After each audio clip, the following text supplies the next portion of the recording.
আজ নিয়ে এসেছি দুধ পটল। নিয়ে নিচ্ছি 500 গ্রাম পটল, ভালো করে খোসা ছাড়িয়ে ধুয়ে নিয়েছি।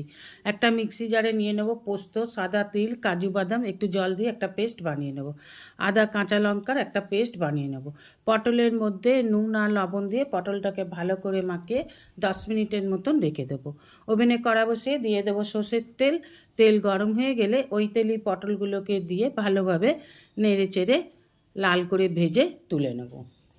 এই তেলে দিয়ে দেবো ফোড়ন, তেজপাতা, শুকনো লঙ্কা, মৌরি, গরম মশলা, আদা রসুন বাটা, জিরে গুঁড়ো, ধনে গুঁড়ো, লাল লঙ্কার গুঁড়ো, বেটে রাখা মশলাটা, আর দিয়ে দেবো 1 টিস্পুনের মতন হলুদ গুঁড়ো, পরিমাণ মতন লবণ, আর দিয়ে দেবো 1 টিস্পুন চিনি, দিয়ে দেবো ভেজে রাখা পটলগুলোকে, দিয়ে দেবো লিকুইড দুধ, কিশমিশ। দুধটা ঘন হয়ে এলে কসুরি মেথি দিয়ে নেড়ে চেড়ে নামিয়ে নিলেই তৈরি দুধ পটল। এইভাবে একবার করে খেয়ে দেখার অনুরোধ রইল।